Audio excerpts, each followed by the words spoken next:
Hi, everybody. Good evening. Welcome to tonight's webinar. As always, my name is Olga. I'm going to give everybody a few minutes just to get settled and see if more people show up. And then I'll introduce myself and we'll get right into it. Our topic today is BA/BSMD medical programs.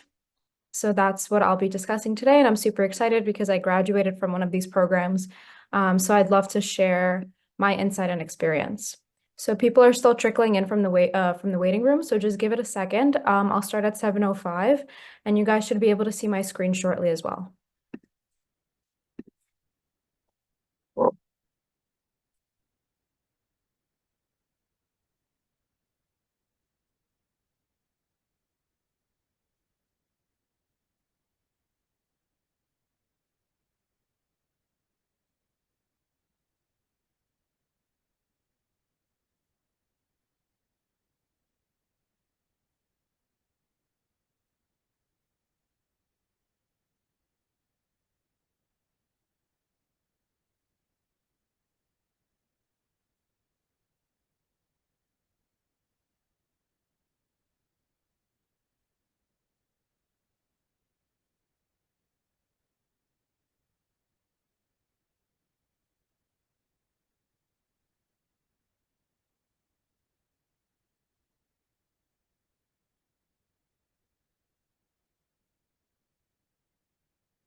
All right, everybody. So 7:03, let me just see if there's anybody else waiting. Yep. I'll give everybody just 1 to 2 more minutes and we'll start shortly.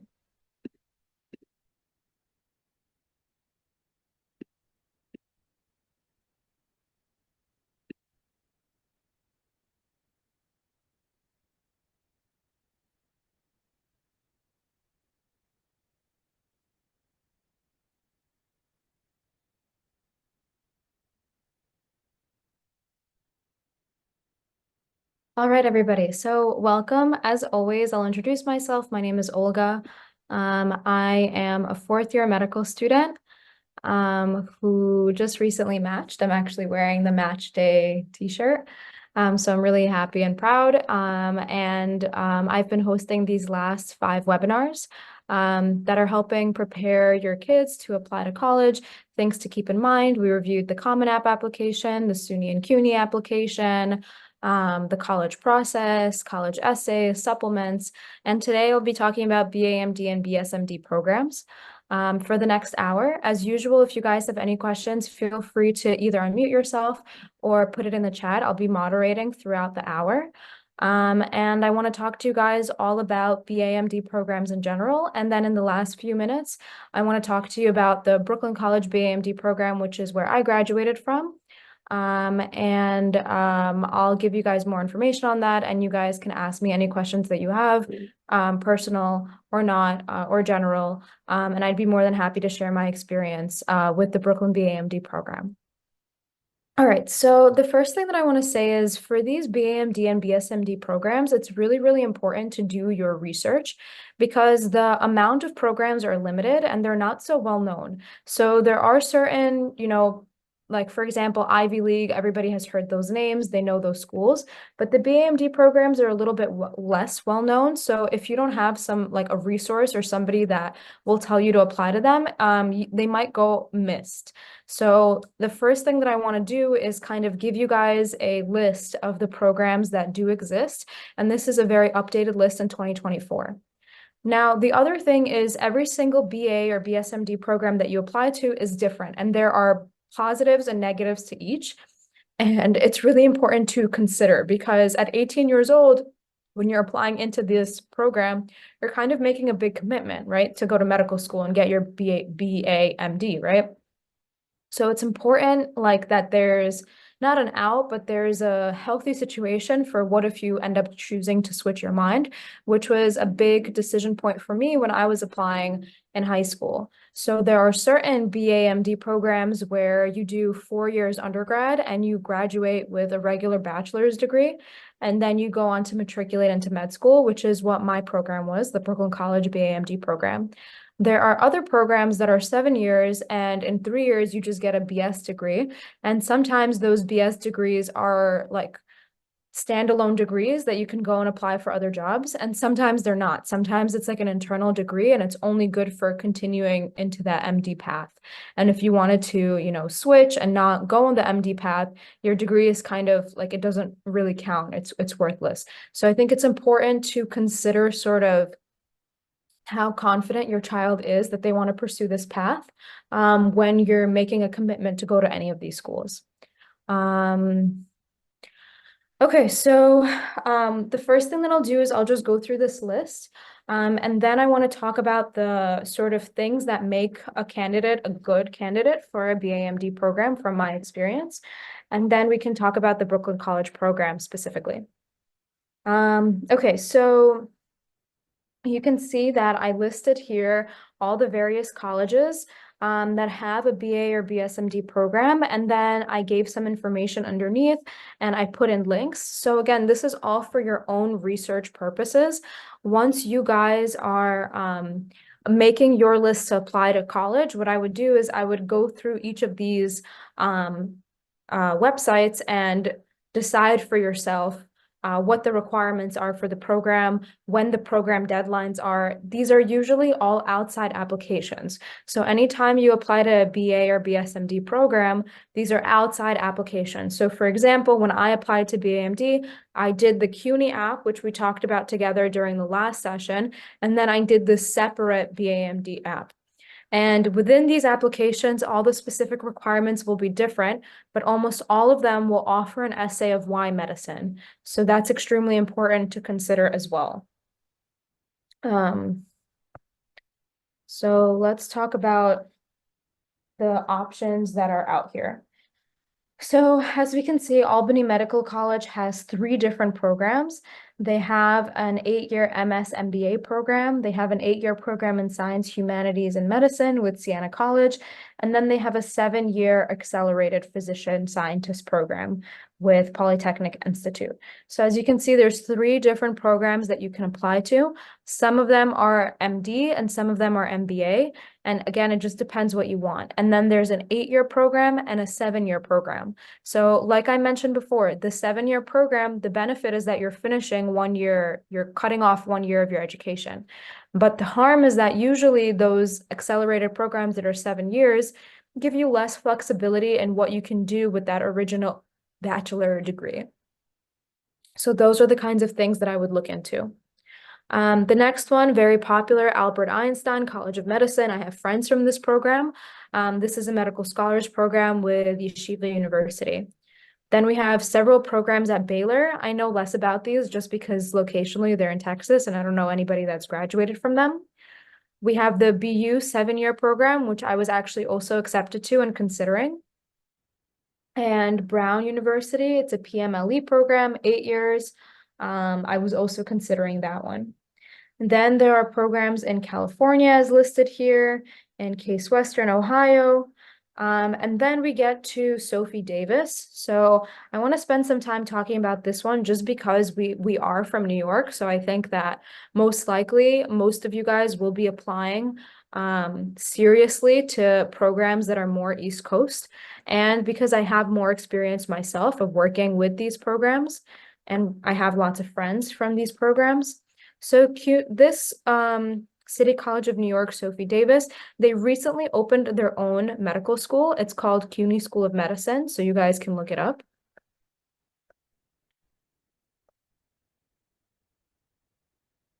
And the benefits is that this is a 7-year program. So it's a 7-year program. This is no longer accurate that there's medical schools participating in it. They opened their own school as of a few years ago. And as of last year, it got fully accredited. So it's a fully accredited LCME body medical school. So they have their own medical school called CUNY School of Medicine. The benefits are that it's 7 years. It's CUNY, so the tuition is lower. So I'll put a smiley face and only $1 sign. Those are the two benefits. Now, the harms of the program is that it's pretty young, it's recently accredited, so that can come with a few issues such as lower resources. The other thing that if this is applicable to anybody listening is that this is a program that strongly supports minorities and lower income students.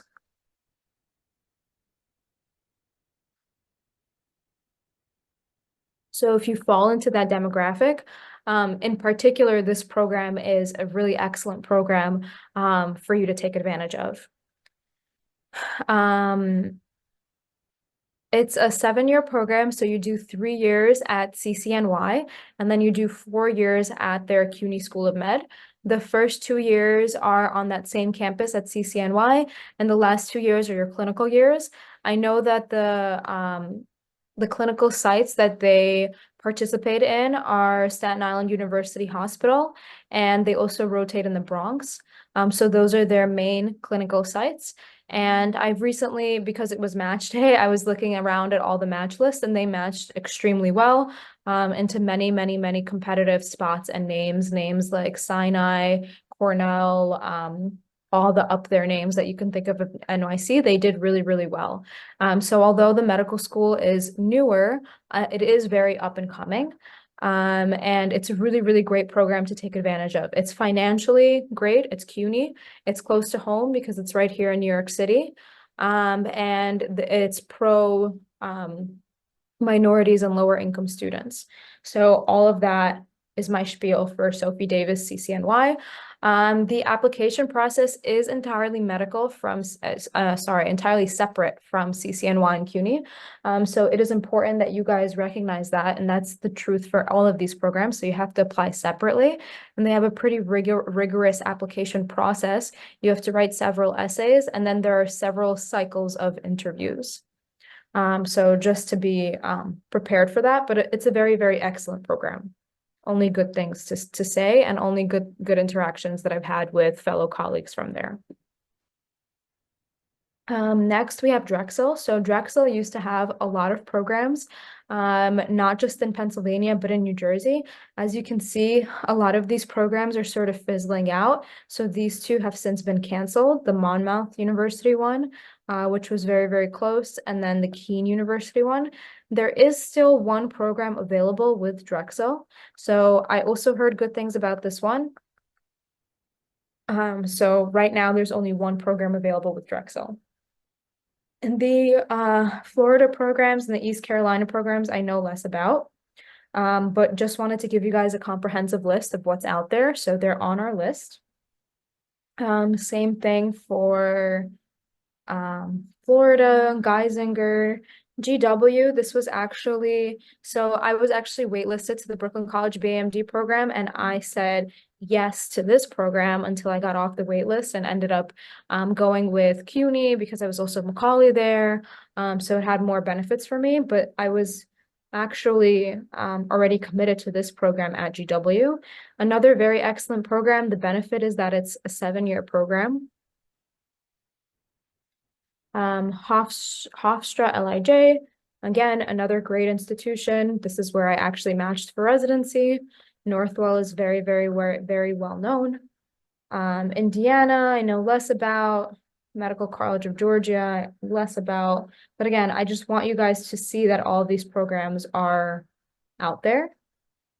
SUNY Upstate has a program. SUNY Downstate, this is the program that I'm graduating from.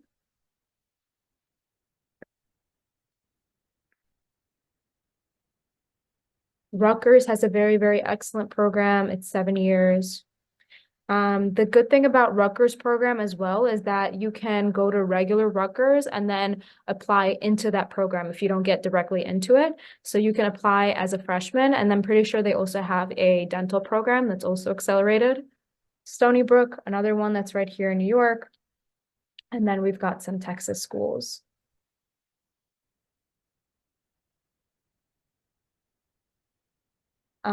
Okay, great. So this is just a big comprehensive list. You guys can look through this. at your own time, but I just wanted to highlight some of the programs that I knew more about. Let's talk a little bit about what will make your kid a good applicant. So what are these programs looking for?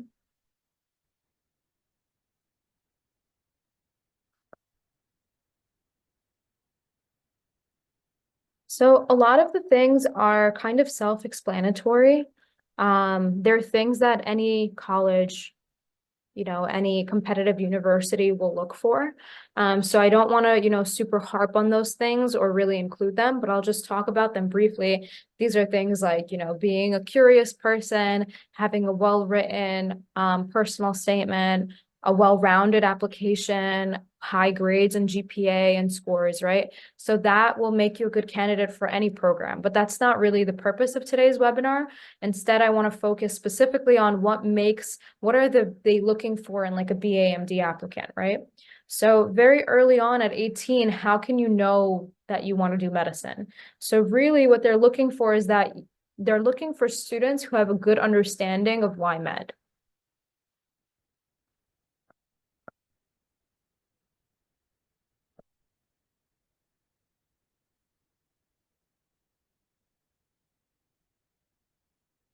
And to be completely honest, it's pretty difficult at 18 years old to have a good understanding of why medicine. And to be completely transparent, my understanding of medicine when I was 18 was very different than my understanding of it now, which is reasonable. But to the point of like my reason why med was very different than the way medicine is in reality. And I think that's a really important point to be made. So how can students have a good understanding of why med?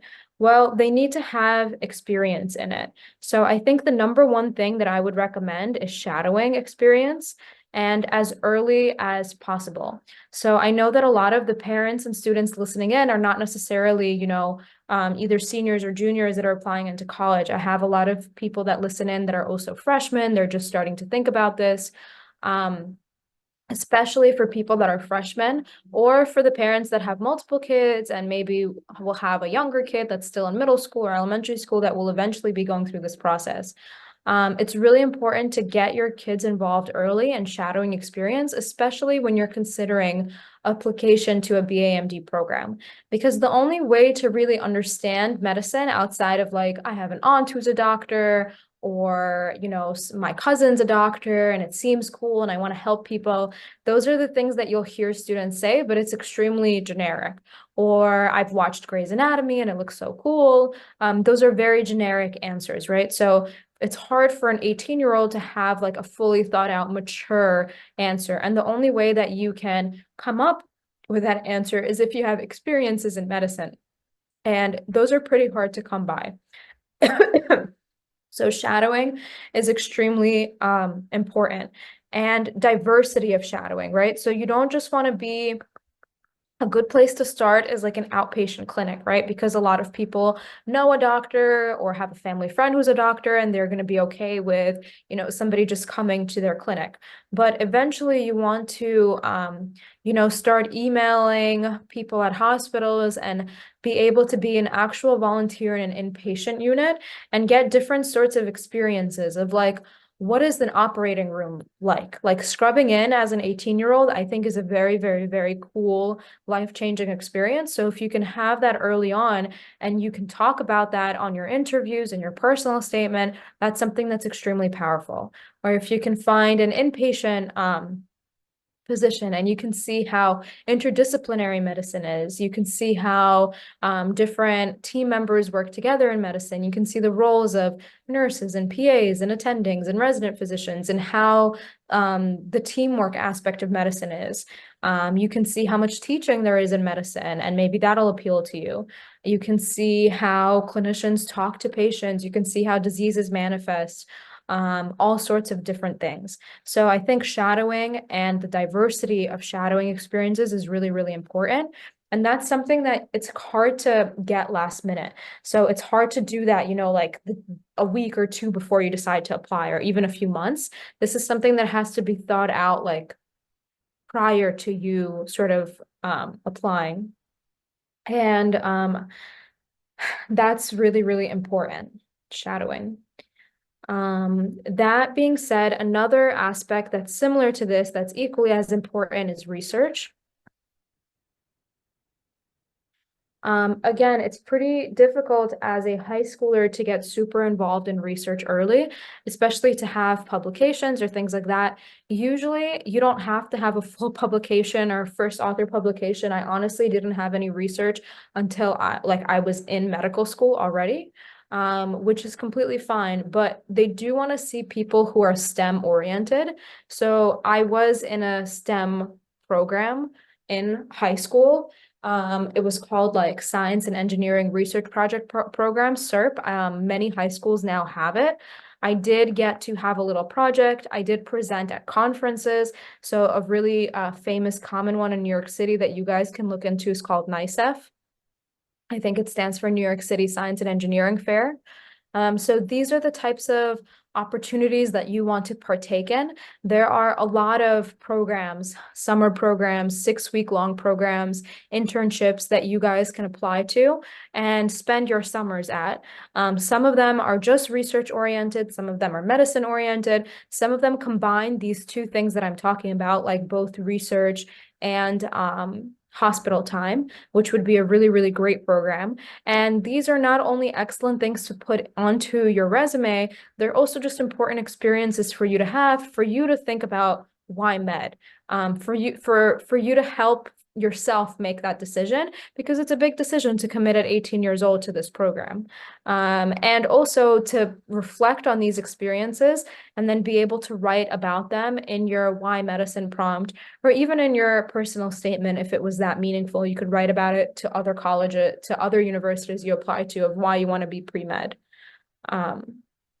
So shadowing and research, I think, are the two main things that you want to think about when you're sort of thinking about how to present yourself and how to, strengthen your application.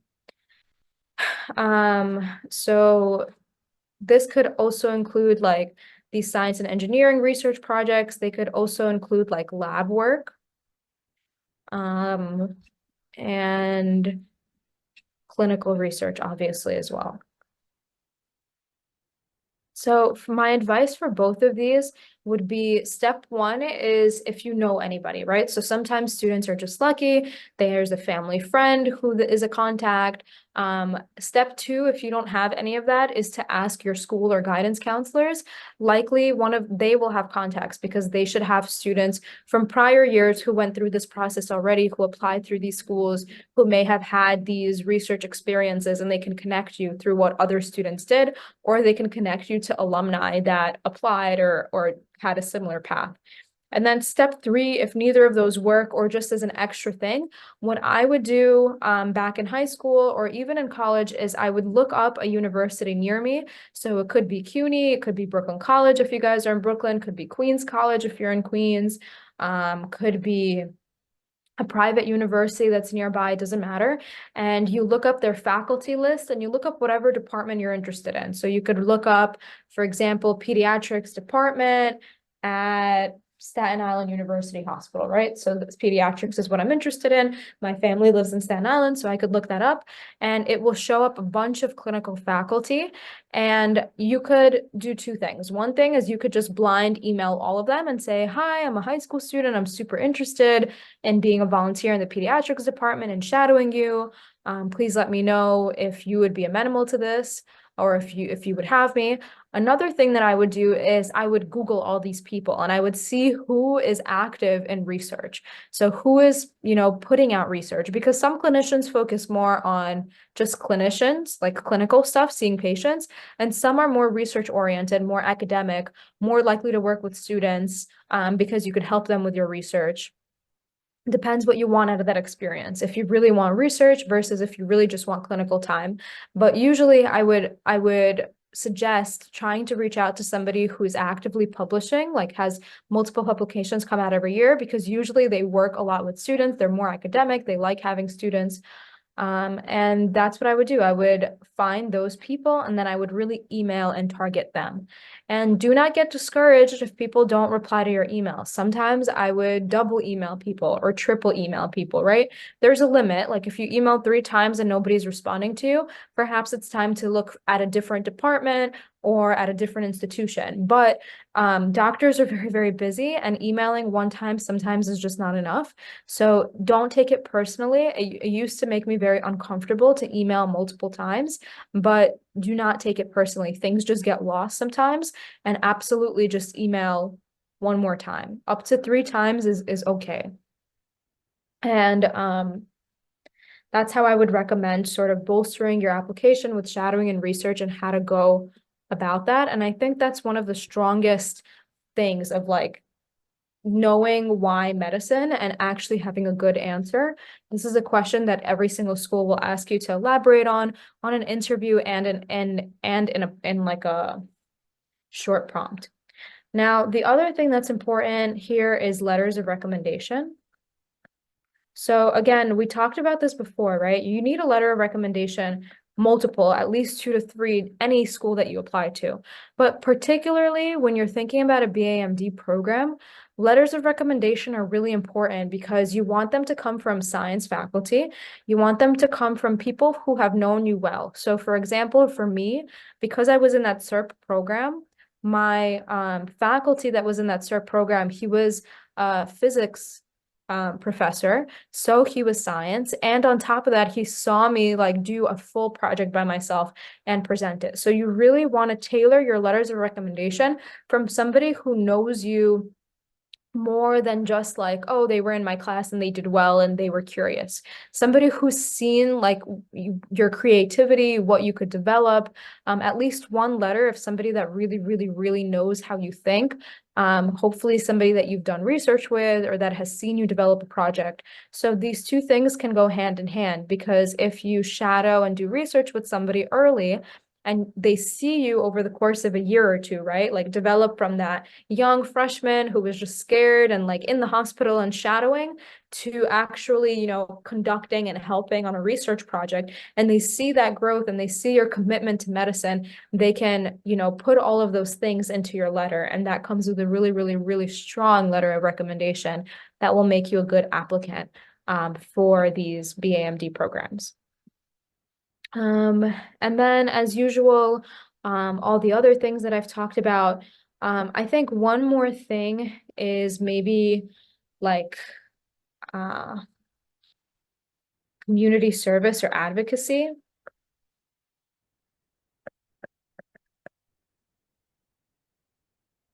That's a very huge part of, medicine. You want to be an advocate for your patients. So any opportunities for you to do community service and practice advocacy early on is really great experience. These are qualities that the BAMD people are looking for because we want our doctors to be advocates, right? So again, if you can find an experience that directly connects to medicine, such as advocating for victims of like domestic violence or sexual abuse, that directly has to do with community service and advocacy and also medicine. But really, you can connect anything to medicine. If you want to practice climate advocacy, there are many avenues to connect medicine to that. Any sort of advocacy is important. And in general, these programs are looking for leadership qualities because they want to accept people that are going to be successful in the BAMD program, and they want to have people that are going to matriculate into med school. And the people that are successful at med school are people that have all these things. They're natural leaders on top of being strong academically, right? So I didn't write all the other stuff, but of course, being academically strong is important as well. Now, a lot of these programs will require you to take like SAT subject tests in a science subject. So I remember my BAMD program required that as well. It has to be either math or science.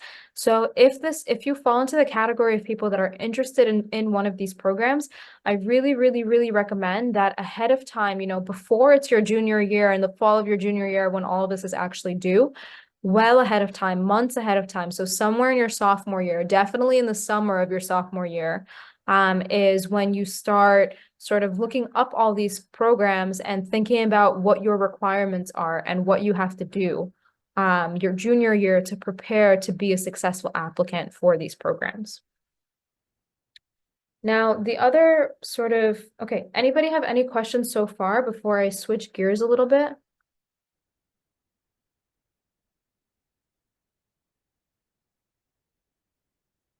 Okay, so I want to also talk about just overall benefits of these BAMD/BSMD programs, especially as somebody who's graduated from one. So why you should consider them.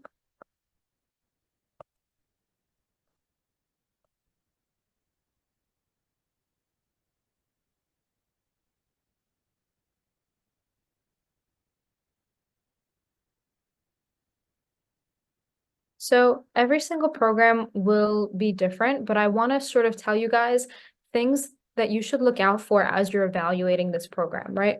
So one benefit is that you're guaranteed admission, right? So that makes your life a little bit easier because medical school is extremely competitive. And if you can believe it or not, it's even more competitive than these BSA, MD, and BAMD programs now. So in the application pool, many individuals go without getting into medical school and having to take a year off. So having this sort of backup of guaranteed admission is really, really nice. It also kind of takes the stress off. So you're more stressed now as a high school student applying, but while you're in college, you're a little bit less stressed out about having to have all the research in the world and having to have the best grades in the world and having to, double major in crazy like topics just to make yourself look competitive and get publications. So I will say that a big benefit for me is that my college experience was pretty chill. I studied things that I probably would have never studied if I knew that I had to, vamp my application up and be really, really strong. I did a double major in sociology and chemistry. I did a lot of research in sociology and psychiatry type fields. I did a lot of social work type stuff. I focused on advocacy, things that were important to me, and I think it's a big part of my application and things that stuck in with me into medical school. But I'm not sure that I would be able to develop all of those skills if I was really focused on, like doing my lab research and my clinical shadowing and studying really, really hard for my MCAT. Because I knew that I would have to, go into this rigorous application process and apply into med school.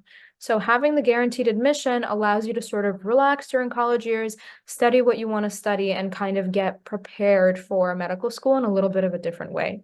So the guaranteed admission is definitely like a weight off of your shoulders.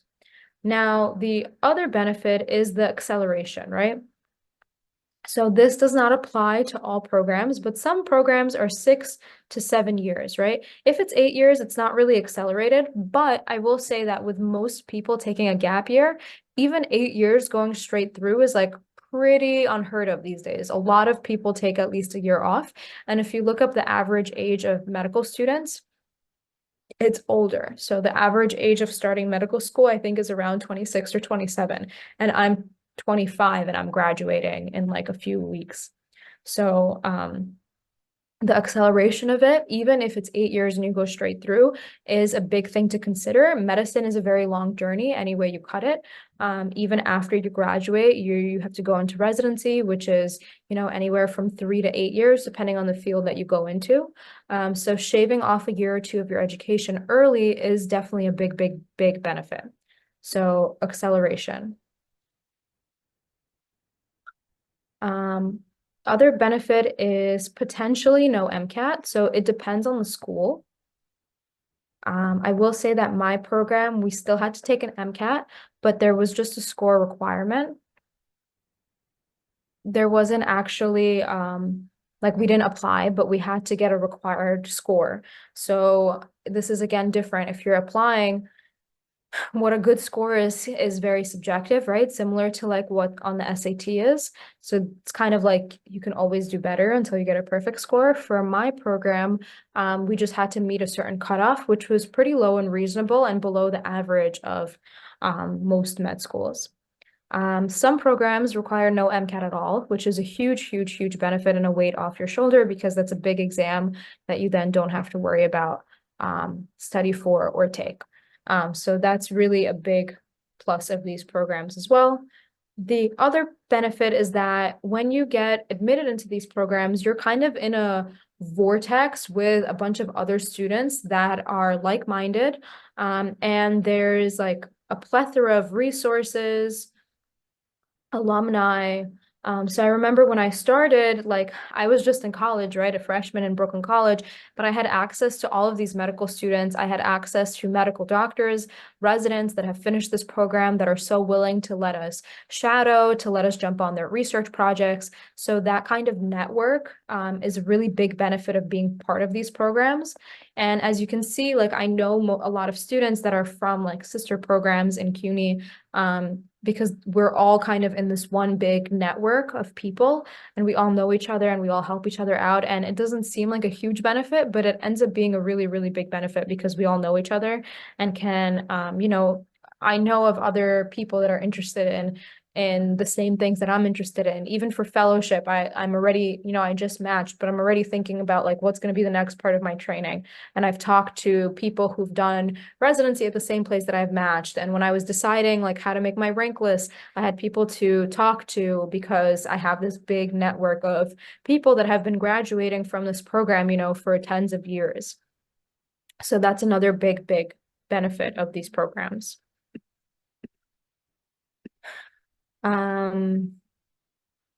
Other benefits is that there's like early exposure to clinicals. It was very easy for me to get shadowing. It was a requirement for me to have 320 hours of shadowing before medical school. And they kind of set us up with doctors at SUNY downstate. So we had early exposure to clinicals and to the institution, which kind of goes hand in hand with the last thing that I said. And then the last thing that I want to talk about is financial incentives. Not always true, but sometimes there's financial incentives with these programs, especially the one that I went to because it's connected to CUNY and Sophie Davis that I talked at length about. So financially, these programs are cheaper and the medical school is cheaper. So that's another big, big benefit of these programs.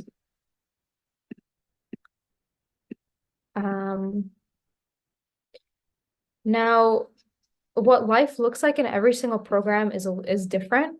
I do want to say that I have nothing but positive things to say about the program that I graduated from, which is BAMD.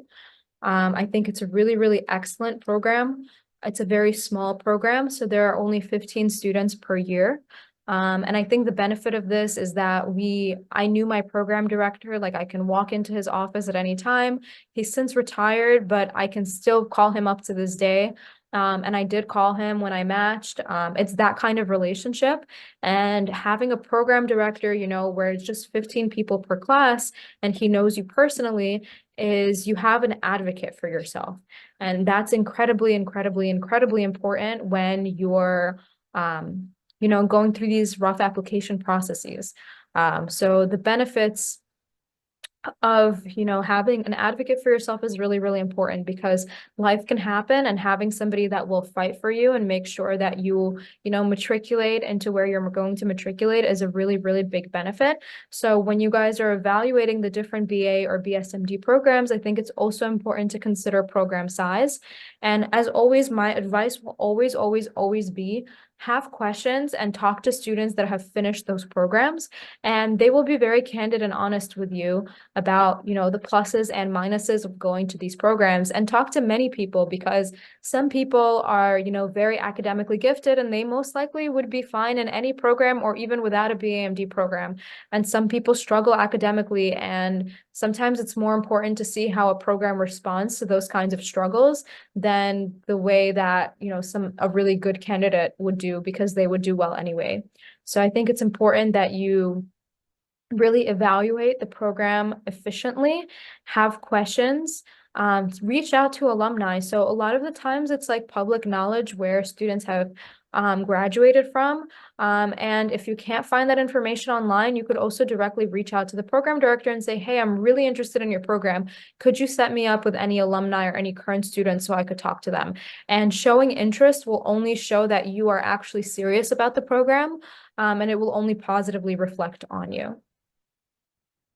Okay, so I could take a second to take a break from everything we've been talking about, and then I want to give you guys some more information about the Brooklyn BAMD program, which is the one that I graduated from, and I want to talk about what the program is actually like once you're in it, to kind of give you guys an example of what to expect if you do choose to go to a BAMD program, or help sort of tailor and inform your decision so you know what these BAMD programs mean. Okay, anybody have any questions thus far?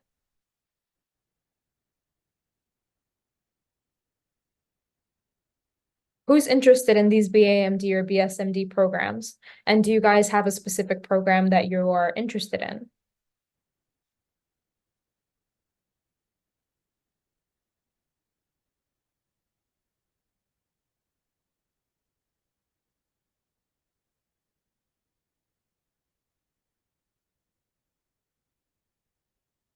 Okay, so we got a pretty quiet bunch today. No questions thus far. I'm gonna keep going, and I want to talk to you guys about my BAMD program, the one that I graduated from.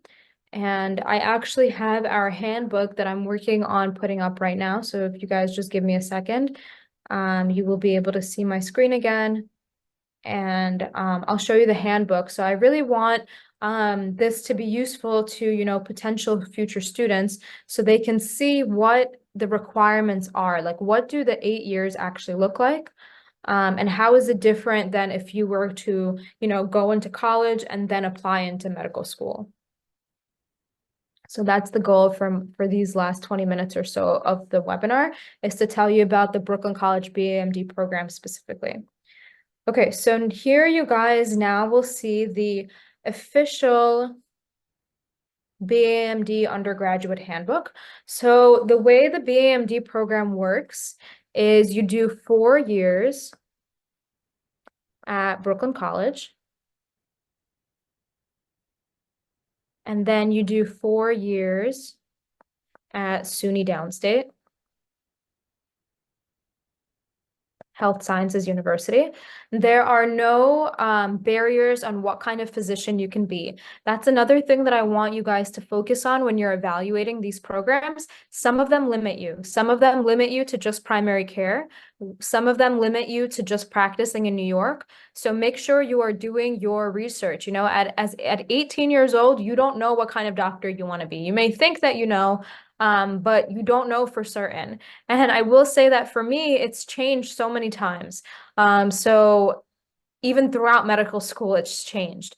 So I would sort of caution you not to go to a program that makes you commit to a certain type of specialty very, very early, because you don't know at 18 where you want to do. So the thing that I liked about my program is that it's very open and it's very flexible, and it's a full 4 years. So I double majored. So I got 2 bachelor degrees when I graduated.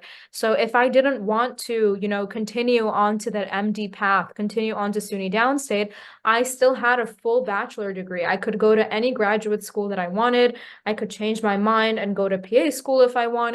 I could change my mind and pursue a master's or a PhD, or do nothing and graduate with my degree and look for a job with the degrees that I had. So I also really, really like that flexibility. That was really important to me when I was applying. And those are good qualities to look for as you're applying.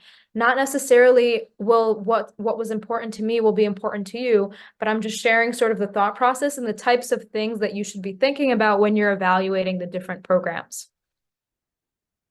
Now, requirements. So these are the required classes. Students are required to complete all of the following.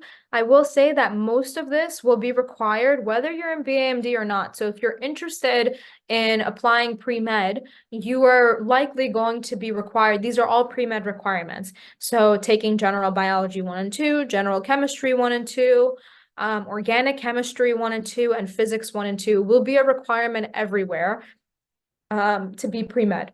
You're also required to take 15 credits each semester. So even if you're done with your graduation requirements, this was a big reason why I decided to double major, because I finished everything, but I wasn't allowed to graduate in 3 years. So I was like, if I'm required to take 15 credits anyways, I might as well get a second degree out of it. You're also required to take math, either math 1 or math 2, calculus. You could place out of this if you take AP, BC Calc in high school, which is what I did, and I placed out of this.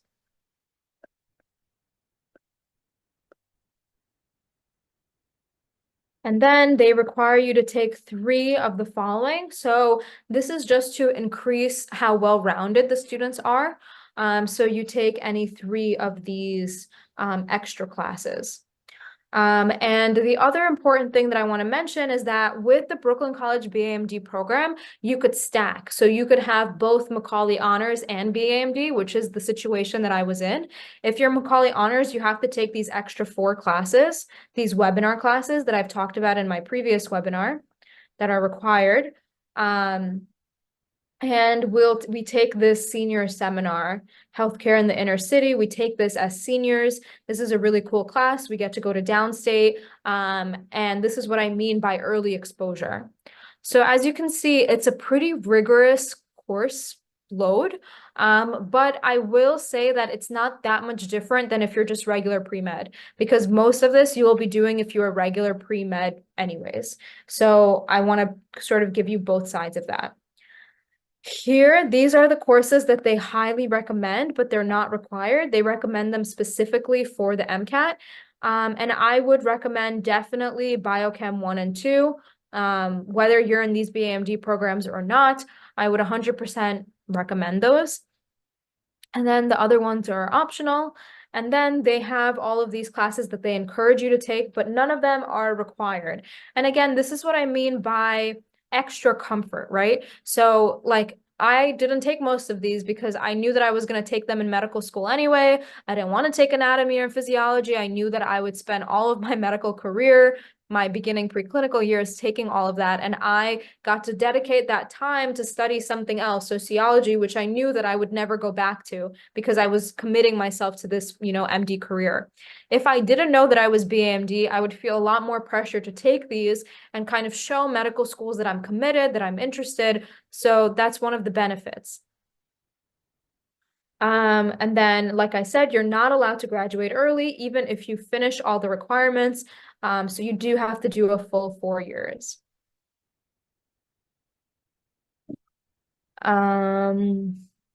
Other required courses we talked about. You obviously have to pass all of those courses. Summer clinical experience, they set you up with 320 hours of clinical experience. There are so many programs that they set you up with. If you don't want to do any of their programs, you could find your own summer internship program, but they have to approve it.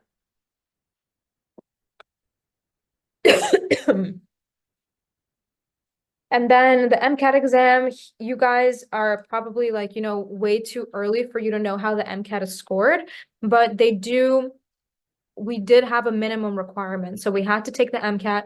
We could take it multiple times. You did not have to get it in one exam, right? You could carry over. So for example, kind of like super scoring the SAT, you could take the MCAT multiple times.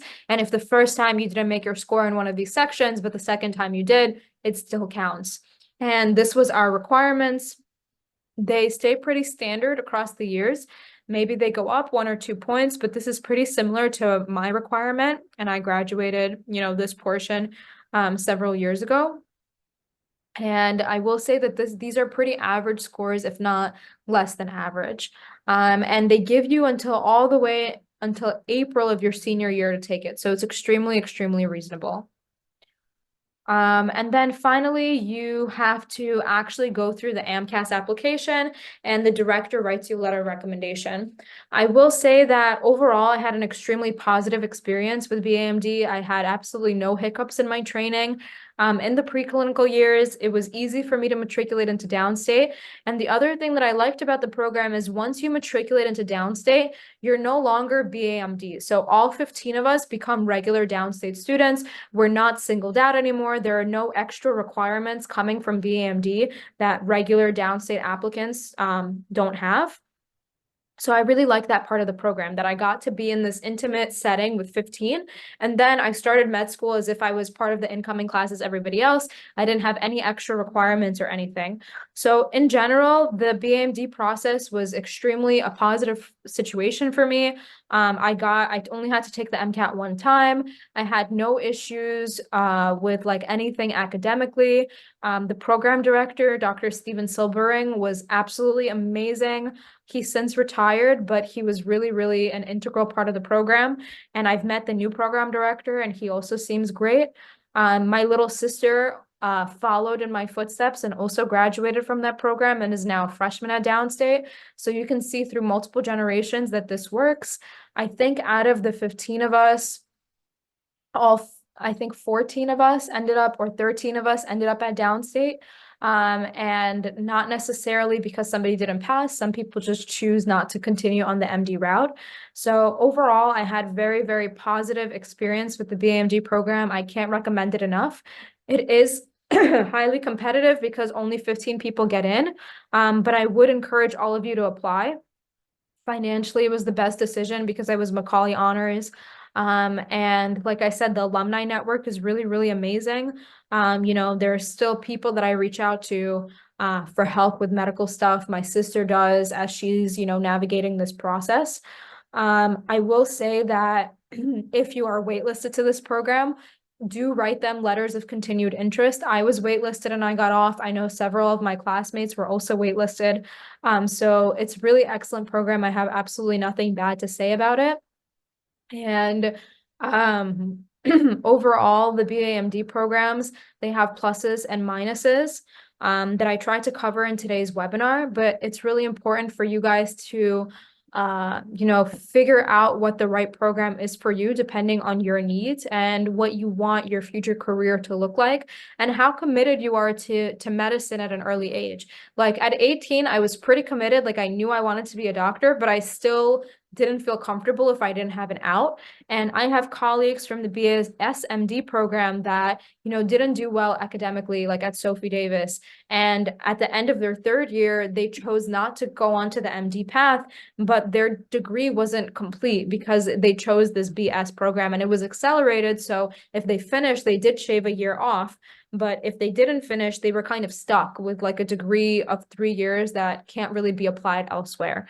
So depending on sort of where your stance is and your committal, I think it's really important for you guys to decide like what's worth it, having a year off or completing a bachelor degree anyways. That's a really big thing to think about. The other big thing to think about that I've mentioned before is the MCAT requirement, size of the program, and matriculation rates. So a lot of these BAMD programs, they sound really, really good, but you want to ask students like how many people actually go to medical school from undergrad. And it's really important that you ask people that are honest with you. It might not be the best to ask that like during your interview to a program director, but asking students that graduated, like somebody like me, is absolutely fair game. We have no say to with your application, whether or not you get in. And we'll honestly give you the advice. And that's important because, if a lot of students are not matriculating, that might be a red flag, not for the students, but for the program. And I can't speak for all the programs, but I gave you guys the honest stats about Brooklyn College BAMD. In general, the program director would advocate for people that weren't doing academically well. I know for a fact that my program director made personal calls for people in my year, even if they didn't meet the MCAT requirement, advocating for them, pushing downstate to still accept them, and it worked. Not saying that, that's the best case, but was COVID, we were the year of COVID. He was a huge advocate for all of the students. And again, for me, it's really, really important to be in a program like that because you don't know what's going to happen. And you want a program director that's going to be on your side. So to summarize, Brooklyn BAMD, amazing program. You get to stack Macaulay and CUNY benefits with it, and have decreased tuition, if not completely free tuition, with a very stress-free 4-year process, and then matriculation into medical school.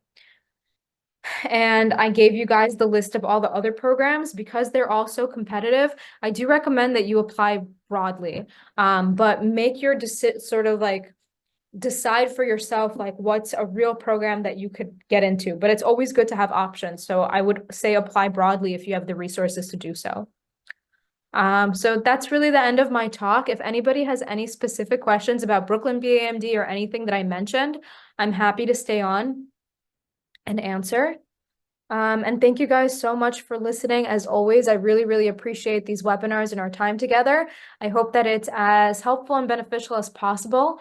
There are 5 more webinars left in this series, so you guys should keep tuning in every Thursday from 7 to 8. And as always, these will also be recorded and posted on YouTube. So if it is early for you and your kids at this point, you should always be able to go back to these and rewatch them to get the pertinent information that you need to have the best possible preparation for this process. All right, guys, I'm staying on. If anybody has any questions, please feel free to just put them in the chat or unmute yourself.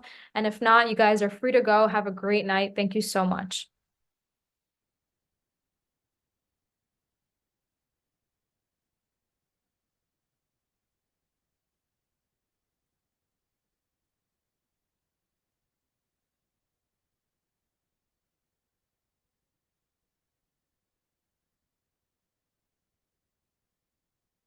So somebody said, any suggestions for the first internship with no experience? So in terms of getting it or in terms of how to act during it? In terms of getting it, I spoke briefly about it during the webinar, but in summary, what I would do is I would first reach out to like any, resources that you have. So for example, people at Kweller Prep are extremely well connected, right? Because we have a bunch of students that have either, tutored with us or worked with us or whatever it is, that can, connect your kid with a internship opportunity. That's one example. Another example is going to your guidance counselors at school and saying, hey, do you know of any internships that I can apply to? Another way is just looking online, like STEM research internships for college students. There's a lot of 6-week programs. Unfortunately, a lot of those programs are paid programs. That's the one sort of downside. And then the last thing that I talked about during this webinar is just Googling a department and institution that's near you. So for example, what I said before, Staten Island University Hospital, pediatrics, or Staten Island University Hospital, faculty in internal medicine, or faculty in surgery, depending on where your interest lies, and looking up those faculty, Googling each one, finding one that's active in research. So seeing one that is producing research papers, publishing things, is active, has published at least once or twice in the last year, and then reaching out to those via email. All that should be public domain. Their emails.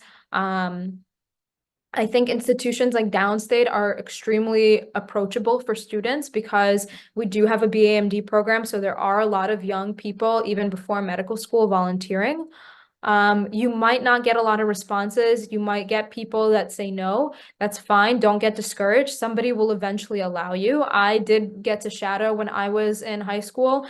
And on top of that, I also had research experience, but it wasn't medical. I just, my parents live in Staten Island, so I just emailed people at CSI at that time, which is the College of Staten Island, which was nearby, in like the biology department, the biochemistry department, and I got involved that way. So any in that you can get is good. The more clinical it is, the better, obviously. But it doesn't have to be clinical. Even basic science or lab research will look really great, and is tangential to a lot of the medical research anyways. So I hope that answers your question and gives you a few opportunities of how to go about it.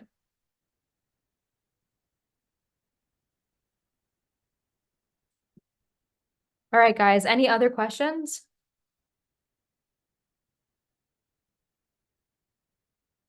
All right, thank you so much for listening in. Please do tune in to the remainder of the 5 webinars.